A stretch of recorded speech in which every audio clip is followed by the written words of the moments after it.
What's going on, y'all? This is Josh and Mike from Team Super Shoe. We are on the brand new first episode of the Shoe Show here on YouTube. We're not talking about footwear or high heels. We are talking about our buddy Carey LaJoie and NASCAR and just NASCAR in general. Mike, what's going on, man?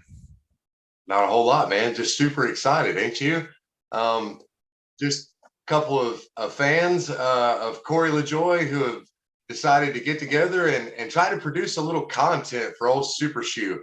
Doesn't seem like the big name providers are talking about him too much, so we're here to clean up that mess. For sure. So not a whole lot of racing going on right now besides the testing, and most of that stuff's kind of under wraps. We really don't know what's going on, and it's not really a viable source of info. So instead, we're going to talk about this year. It was an interesting year. It was a fun year. And I feel like it was a good year for penny stackers. So wanted to just kind of go through the year and we just talk about the interesting things. I wanted to start off obviously with the Daytona 500. Good for us as well. And we were able to avoid all the wrecks and brought it home. But Michael McDowell, he put himself in the spot, right place at the right time. He was third. He was doing what he had to do. And luckily enough for him, Brad got Logano'd, if you'd want to say, and Logano went down and blocked him. What do you think about that? I think it's super speedway racing, right? It's the Daytona 500. It's the biggest race of the sport. And I feel like with a half a lap to go, you're probably going to make some aggressive moves. It's either bring back the checkered flag or the steering wheel, right?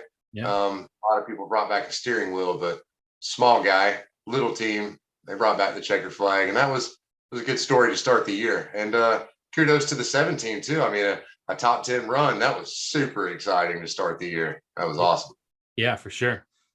And the 77 came one place in front of him, so good money making place for us. So Carey's Daytona finishes. He finished 9th and finished 16th in August. Obviously, it wasn't the full story. In August, he led a lap. He was in the mix, top 10, top 15 all night. And it was actually very exciting. And it doesn't tell the whole story of his finishing spot. It was definitely bittersweet because we were there and it just felt like we were watching old Jeff Gordon or Jimmy Johnson up there running the field. What'd you think about all that? Man, even though we led one lap, I feel like we led a bunch of them, right? Because that old blue Built Bar hot rod, it was leading the inside lane. It was leading the charge for a whole ton of laps. So much like the TV cameras at the racetrack, that's all they were showing on the big screen TVs in the infield.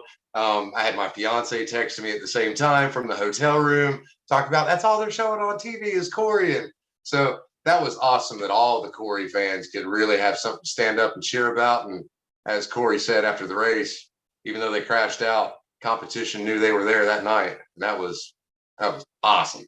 Yeah, it was definitely very cool. So this year, Denny Hamlin once again lost the championship. I feel like I can't remember a time growing up as a Jimmy Johnson fan. I can't remember a time that he wasn't one of the guys that was trying to win this championship, and one of the guys is in the top 4 or 3 every year. And I'm starting to question if he's ever going to do it. Now, I looked up some info about him. He's 41 years old. He's got 46 wins. He was a rookie in 2006, so he's been around a while. And I guess he could stick around for another 10 years, I guess, give or take. But what do you think about Denny? Do you think that he's going to end up turning things around and finally capturing his first championship in the next couple of years? I don't really know, man. I don't think he ever gets it done. But if he sticks around for another 10 years, that puts him up to what, like 55, 56 years old? Pretty sure Mark Martin retired at about that time with no championship as well. So could we be looking at the next Mark Martin? Who knows? But I don't think Denny ever finds a way to get it done. 46 wins. It's a lot of trophies. Don't know if he ever takes home the big hardware. Yeah. And Hamlin had a few feuds this year too. He had the Briscoe incident where at the Indy Road course, Briscoe ran off the track just because he was kind of put 3 wide in a weird spot. He got a penalty, he came back on the track, got behind Denny, and then rode Denny in one of the turns hard, and Denny spun out. Meanwhile, Briscoe fully knows that he's getting a penalty and he's not going to win the race. Then you got Martinsville with Alex Bowman, and Denny got spun out by Bowman, and I believe it was turn 3. And Denny said that he was a hack after the race. And I find it interesting that both times Denny seemed to believe that it was a racing deal, that it wasn't meant to happen, and that the guys, whoever did Briscoe and Bowman, they did not own up to it. They said that no, it was an accident.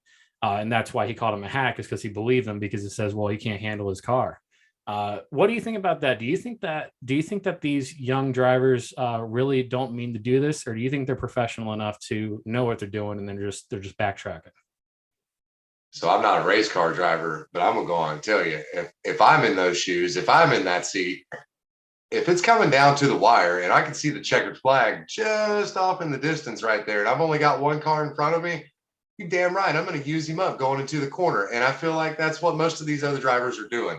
So instead of these guys just like getting on TV afterwards and be like, oh, I didn't mean to do it, I guess it just wheel hopped a little bit going down into the corner, it was just a racing deal. Why don't you just be like, sorry, man, I was a little hungrier than what the other guy was. Like, I don't think it's really a problem when somebody goes down into the corner and sends them. On the last lap, I feel like anything goes.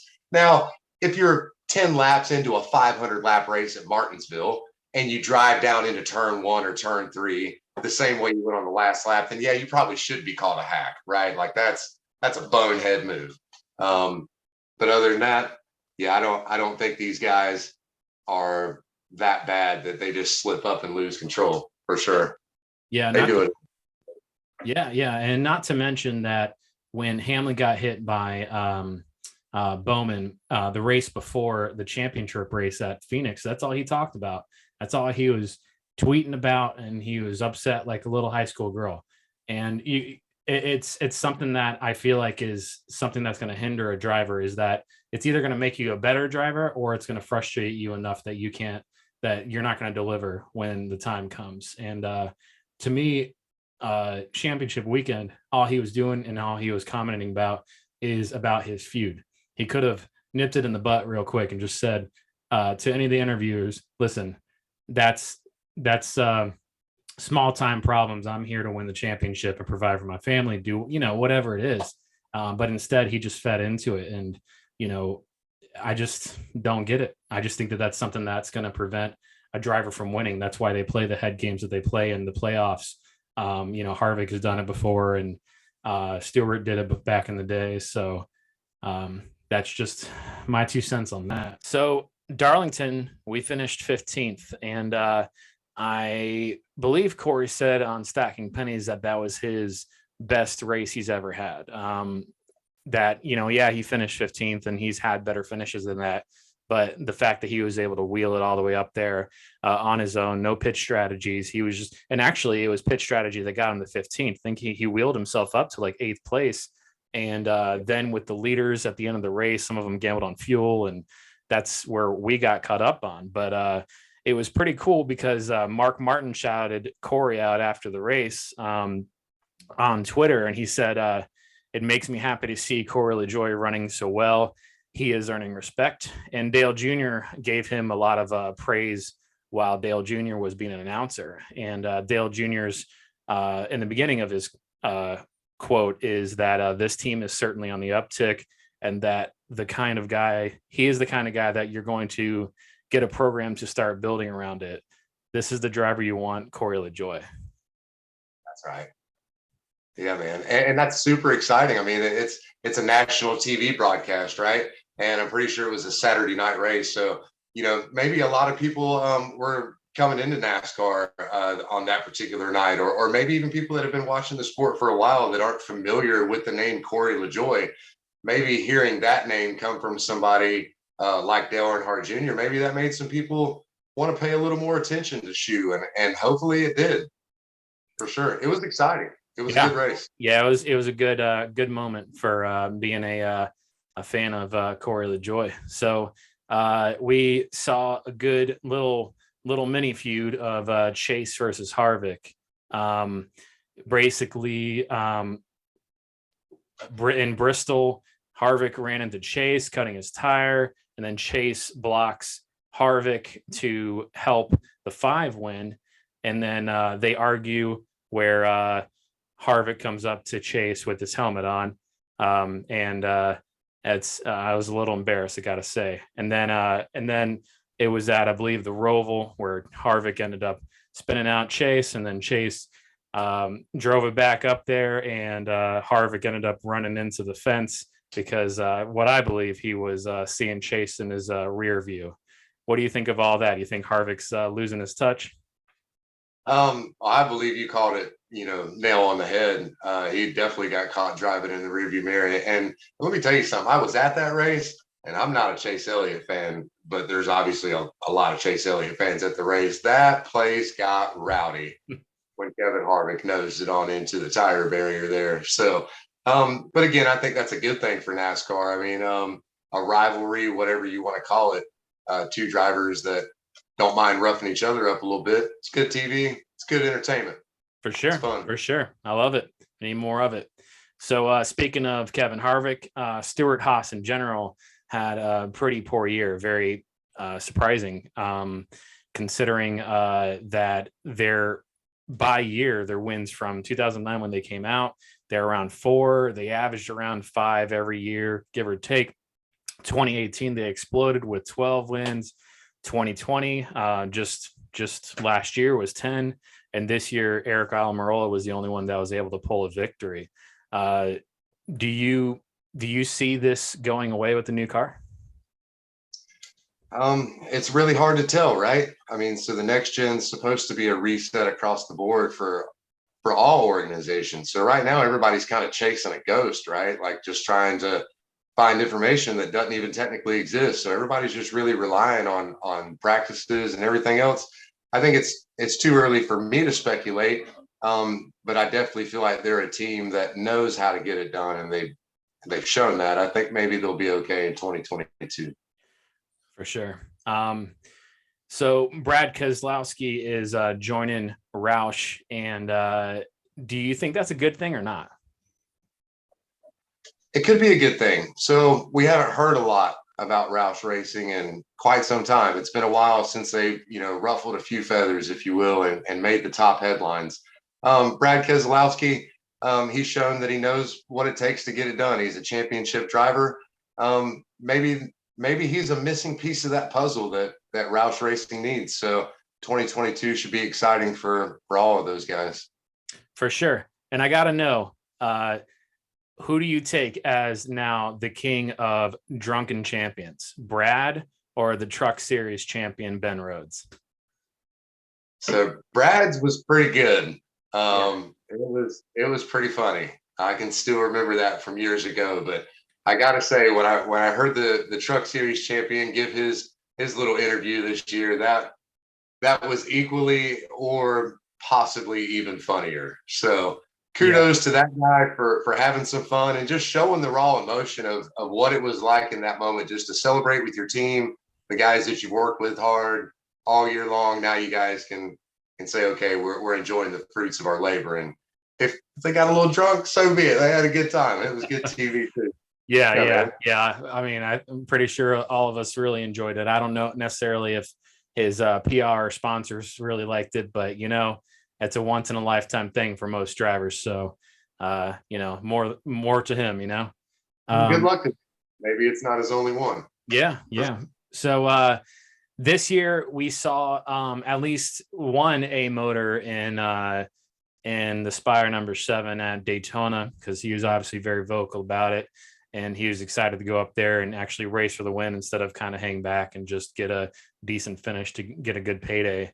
Do you see us getting more A engines next year? I would certainly hope so. So again, it's been talked about over and over. This next generation car is supposed to help cut cost, right, and make it more accessible for these small teams to go faster and produce better results, right? Well, hopefully there's enough budget freed up, or who knows, maybe Spire has gained some more sponsors over the offseason, what have you. Maybe we can afford to keep leasing those A engines from Hendrick Motorsports. Hopefully we've got them on an every weekend basis before long. Yeah, that'd be nice. And Yeah, speaking of Corey and having new engines, do you think he'll have a, truck engine under him this year, Inspire? man. So I don't want to know, and I definitely don't. I don't want to say and be wrong, right? On our first episode of our show about Corey LaJoy, right? But Yeah. who knows? I mean, it could be a good thing. Corey's still a young guy, still has a long time ahead of him. Maybe at the end of the day, more laps is something that could be good for him. So if he goes to the Truck Series, that gives me a reason to watch. He's going to keep his focus on the Cup Series, but you know, never know. What do you think? Uh, I would personally like to see it, but do I think it's going to happen? I don't personally think it's going to happen. He's got another kid on the way, and I think that he's too much of a good dad to be wanting to go away from that. However, I do know that the reality is that even with qualifying and practice that's coming back this coming year, it's not like it used to be with happy hour and everything else. So they don't get that much time to be on track before the race starts still. So any little bit helps, and especially in the areas of road courses and anywhere that he suffers, who he's admitted that he doesn't have a lot of experience. So speaking of interesting things this year, Bristol Dirt. That obviously it wasn't a good race for Corey, but what do you think of that? Is that a yearly thing we should be doing? Um, Personally, myself, no, I don't think it's something that really belongs. Now, however, I am somebody that understands the traditional roots of NASCAR, and I do appreciate NASCAR trying to maybe pay some homage to their roots, right? Yeah. Going back and racing on an old dirt course. But I just feel like a 3,400-pound stock car doesn't belong on dirt. I think it makes a better show on concrete. And while we're there, let's go ahead and get rid of that progressive banking. Let's go back to the just 38-degree, mountains there, and single groove and let it ride. I Old school. agree. I agree. I mean, it was only, well, actually, it's been a while now, but I don't know, 5, 6 something years ago when we used to have a yearly pay per view at Eldora with Tony Stewart's thing, and that was great. And I mean, they did the dirt. And yet another type of new surface that we raced on this year was a wet surface at Coda. Harvick was very upset about that, saying we should not be here. We should not be racing in the rain. And what do you think? Do you think that it was good TV? Do you think it was too dangerous? Um, so I think it was good TV, but I definitely think it was too dangerous. Now, I applaud NASCAR for trying to explore a way to do a race in the rain. That's under certain conditions in the rain. I feel like that can be a really cool show. But if the drivers are complaining that they can't see 15 foot out of their windshield, but you want them to do 170 miles an hour down the backstretch of, Coda, and Martin Truex found out, the wrong way, that's pretty unfortunate when you can't see that there's a car pretty much stopped right there. So I feel like NASCAR's got to find a way to kind of draw the line there and say, okay, light to moderate rain, we can race. If it's still pouring and we've got a rain curtain, then it's still just going to have to be a red flag deal and wait it out. So Yeah. I don't think it's worth anybody getting hurt.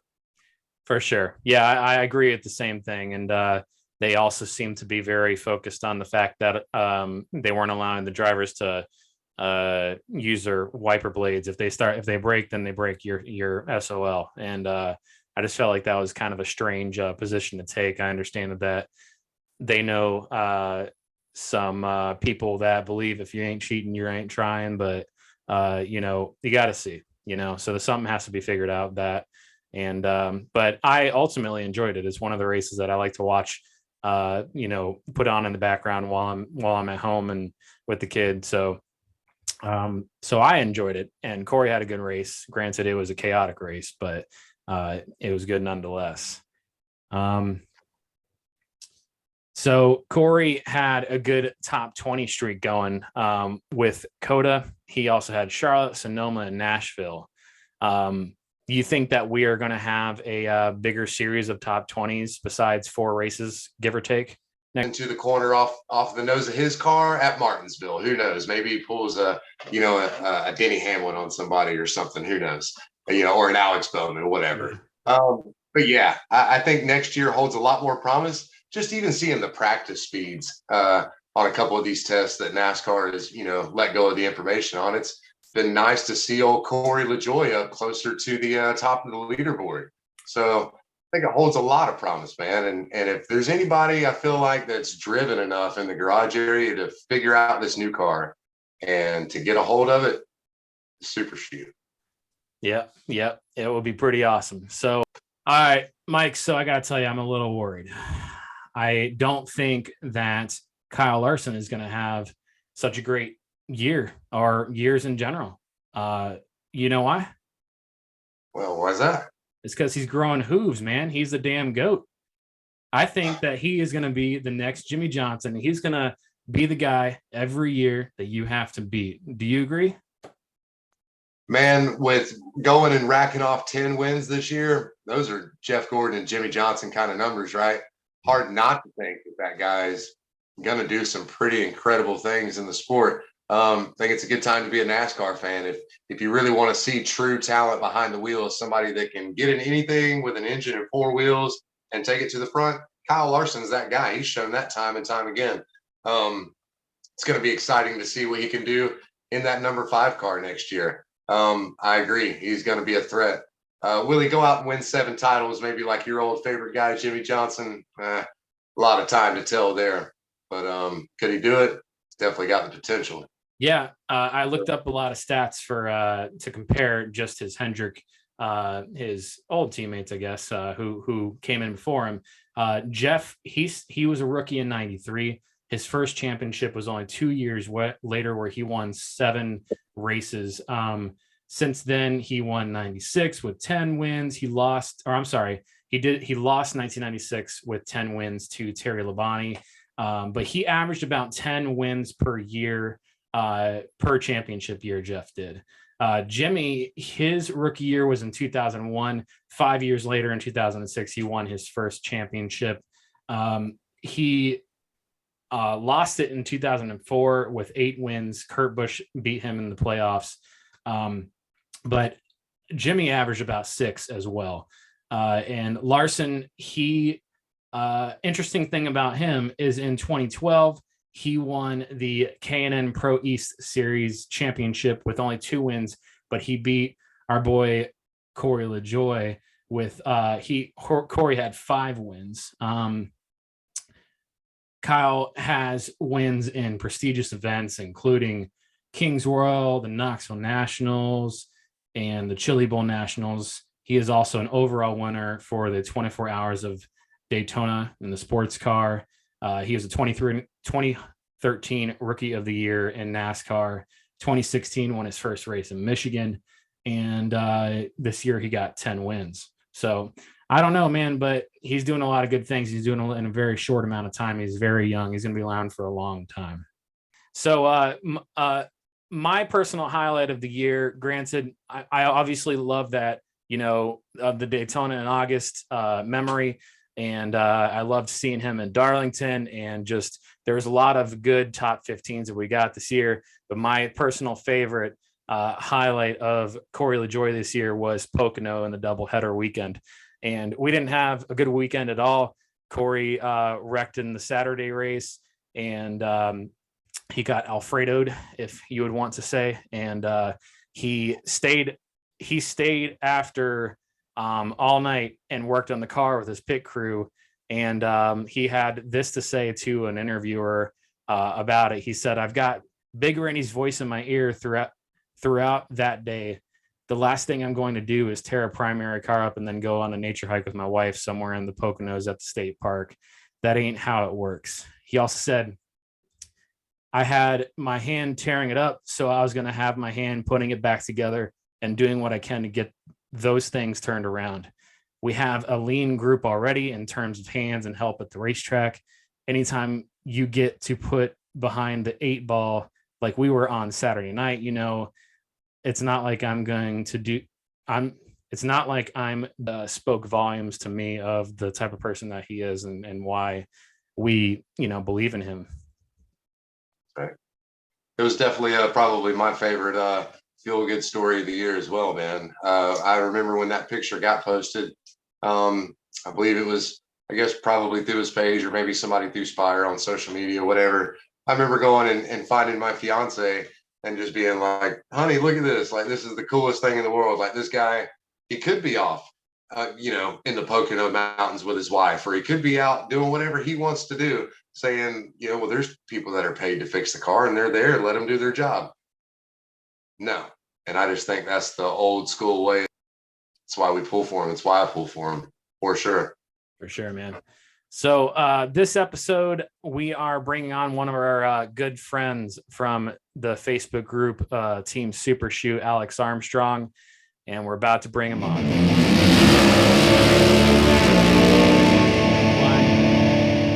Hey guys, we're back. We are with Super Shoe fan Alex Armstrong. Alex, how you doing, man? Doing wonderful. It's a beautiful Saturday. The weather's perfect. I couldn't ask for a better day. So it's a great day to be alive. Very cool. We brought you on. You are a part of the Facebook group, Team Super Shoe, and we appreciate that. And we want to just get to know you. Wanted to know why you are a fan of Corey LaJoie. Yeah. So, been following racing for quite a while. Never really had a big driver since, the number 3 and Dale Earnhardt. So I started talking, and a previous coworker of mine actually told me one day about this car driving with a goat on the back for BK back when Matty D drove. And I watched that race and I kind of started following BK. They went through a couple of different drivers part-time throughout the year. Corey came on shortly thereafter. And I really started following Corey. I realized how relatable he was. He was kind of an up and coming young driver, and just kind of latched onto him and started following him and realized how good of a person, not just a driver, but how good of a person he is. And it's somebody that I could fully support for the long term. For sure. Well, I grew up watching racing. I was an old Richard Petty fan. When he retired, I continued to follow the 43, even though it was kind of a sinking ship. And I latched on to John Andretti, and he was there for several years before he ended up getting canned kind of mid-season. I think it was in 2000 or 2001, and it upset me enough that I didn't want to follow the 43 brand anymore. So I had to start looking around. I found Jimmy Johnson because that was my first job, and he seemed like an up-and-coming guy, and he seemed like a respectable guy. Turned out he ended up being one of the greatest, and luckily I can say I wasn't the bandwagon. And but I knew a couple of years ago he was going to retire, and I had to find a driver that was going to be my new guy. And I didn't want to just follow the 48 or follow Hendrick. I felt like that's just too easy. And at this point, I'm an adult, and I want to find somebody that I feel like I could truly relate to, and that's a man in a boy's world, and somebody that's new, and a lot of the new drivers just feel like kids, like with no life experience. And I just can't do it. So it took me a while, but I discovered him, and it took me a while to find him because he's in a lower end team with Go Fast, and it's just harder to find information about him. But I found him, and because of his podcast, it really helped, me realize that this guy is the guy I need to follow. Mike, what about you? So it all started at this real magical place called Talladega, right? You may have heard of it. It's a pretty neat place. So in October of 2020, he had a show car set up. This is with Go Fast Racing, of course, at 32, and it had the Trump sponsorship, whatever. It was adorning all over it. So my son, this was his second race that I had taken him to. And he was super excited just to be able to be at the racetrack, right? Well, we see Corey's show car over there. And so we walk over, and, Corey takes a picture with us and signs us, a hero card, whatever. Well, Corey kind of quickly sees how excited my 3-year-old little boy is at just being able to be this close to a race car. And so Corey went over and he dropped the window net on the car and allowed my son to be able to have a closer look on the inside. And he kind of more or less just dropped what he was doing for a good 10 minutes just to show support to some people that, ironically enough, were in Chase Elliott gear at the time, right? Like, I didn't really know who Corey LaJoie was. And but that didn't matter to him, right? Like, he's a guy that's just out trying to gain fans and give people an experience, right? He wants to be able to relate to these people. And so either way, so he spent a good little bit of time with me and my son. And I told him before, I departed and went on back to the track. I was like, man, you've made a fan out of me today. And for this, like, I'll never forget. This will be a story that I get to share with my son for a long time. And so fast forward all the way to here we are now. A lot of really cool and interesting things have happened along the way. And those are stories for a future date, but it's where it all started. It was at Talladega with a show car. And it was at Talladega this year that you had another pretty interesting moment in your life. Can you give us a little rundown of that? Yes, that's a good point, Josh. Apparently Talladega is a really good hotspot to do cool things with Corey LaJoie. So I guess we'll just start buying season tickets for that. But yeah, so the best event of my life happened this year. So the woman that I've been with for about 6 years, I finally decided I was going to pop the question. I had bought a ring. And so some things happened and we were able to gain access to the garage area. And I was able to pop the important question to Amy at the back end of Corey's car. And that was awesome, man. Like, I was able to get engaged at the back of my driver's car, man. Like, who else gets to do that, right? Yeah. And so I definitely got to say thank you to Corey and PR, Inspire Motorsports, and all these people that just made that a day to never forget. So thanks, Corey. And I need to know, because he's probably going to watch this at some point, right? I need to know if he's got ordained yet, because we're going to be looking for a preacher. Like, we got to get it done, Corey. Come on, man. Yeah. All right. So and speaking of Corey, it just seems like he's the driver that's always signing autographs, always showing up on these events. He's on social media all the time, just going above and beyond. And it's just speaks volumes. He even gave us an interview in the pits at Daytona in August, and we're just fans. And I'm sure it's super awkward for just him to be like, hey, can we do an interview for his Facebook group? I'm sure he's like, oh yeah, I guess so. But I mean, it's like, that's super cool. And he made us feel like, like we were his friends. So just a pretty cool dude. And just, and speaking of all the things he does off the track for his fans, he also does a lot of good things for charities. This year he signed up for the Kickball Classic, he created the Kickball Classic, and he had a celebrity game. He had a tournament from like noon to 8 p.m. or something, and his Built Ballers team ended up winning it all. Don't know if that was rigged or what, but we'll let it slide. But I think that it was pretty cool because he ended up raising $100,000 that was split between two charities of the YMCA and Samaritan's Feet. And that's just really cool to know that how good and humble of a person he is. And this is stuff that he doesn't advertise that. Like, this is something I had to go and dig up. And it just shows the type of person he is. He's not doing it for anything other than just making somebody's life a little better and making them smile. So with that being in mind, Alex, I wanted to ask you about the story about your son and with Corey LaJoie. So my son is a bigger fan than all three of us combined. I will say that wholeheartedly. And it only continues to grow. And so a little backstory is my son, anything with four wheels, he loves. I'm pretty sure his first word was car. And so, that was kind of one of the things. And for his birthday one year, I got a piece of Corey's sheet metal when he was driving the 72. And Corey, I actually stalked him down. He was doing an event for Samaritan's Feet at a local Foot Locker.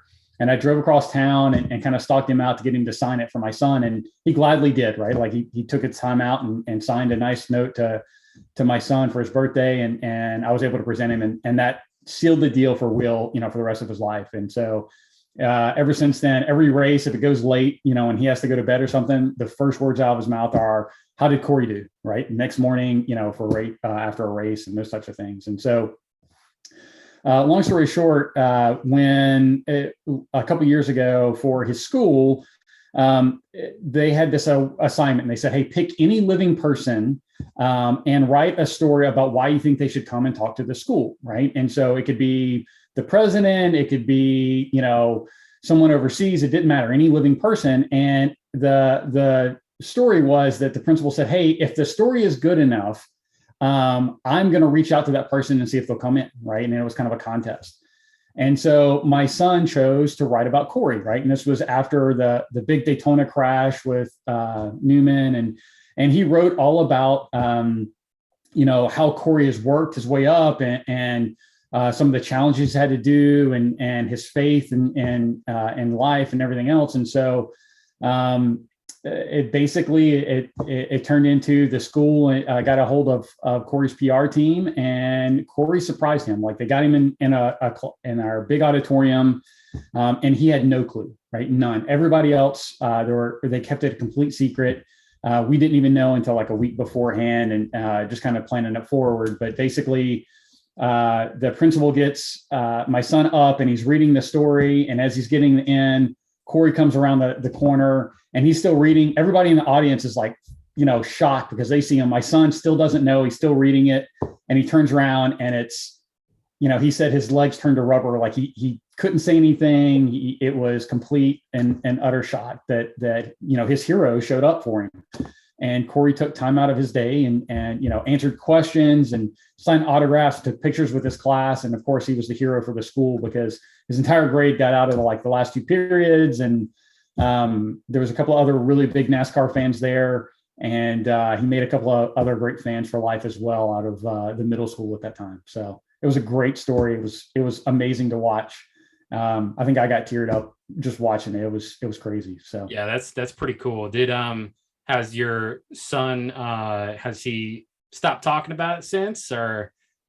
It's funny is I think I talked about it more like the 2 weeks afterwards, and because he was still in shock, like even that afternoon, like he was like, "Oh, okay."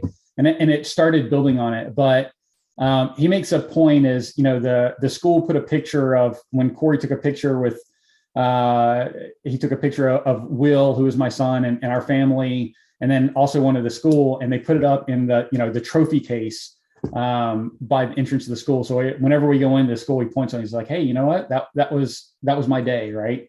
And so it's kind of funny to see that, but yeah, he will talk about that quite a bit. And, Corey's just one of those kind of guys. He's relatable. It was so funny. I was talking to his PR team from Spire that was there, and they were like, "Hey, he has this schedule, and, we want to keep him in the schedule." And so afterwards they were doing autographs and pictures and everything. And I'm looking at my watch going, "Hey, Corey, you need to go. And Corey's like, "No, I want to hang out with you guys." Right. So he was putting off the rest of his schedule while I was trying to make sure to keep him up to, on his schedule. And he was putting him off because he just wanted to relate. He was having a good time talking to people, and he was very down to earth. And, he gave out signed hats, and there was one short. And so basically he took it was right after Bristol. So he had the Nashville Truck Series hat. He took the hat off his head, sweat stains and all, and threw it on Will's head. And so that's one of Will's favorite hats too. So yeah, it was a great day. So that's so cool. All right, man. Well, that's that's yet another reason, that's just a heartwarming story. And it's not something that Corey has released. Like, I thought, and we got to get to the bottom of this, because Corey is such a humble dude. He doesn't want to try to capitalize. And I was like, man, this is the reason why people should be following him. It's super easy to be following, Chase Elliott or whoever else. And, good for you if you want to follow them. But like, I feel like I'm learning so much just by being his fan, by following his podcast, I feel like my view of racing has gotten even bigger, and I am so proud to be a part of cheering on Corey from the start, and I know nothing but good things are going to be coming for him. So yeah, I agree. So it's I like to say that he's a champion for the sport, and not just himself and this team, right? So he does more with this podcast for NASCAR in general, right? And then the simple fact that he's a working man, right? So on a Wednesday, you can find him welding in his dad's shop, right? He's talked about that on some of his older podcasts, but it's always great to be able to pull for him from the beginning. Very cool. All right. Well, Alex, we appreciate you hanging out with us. Like I said, you brought you on just because you were hanging out with us on Facebook on Team Super Shoe, the group on Facebook. And before you go, we got one last surprise for our viewers. We have exclusive first look at his sponsor for 2022. So everybody check it out.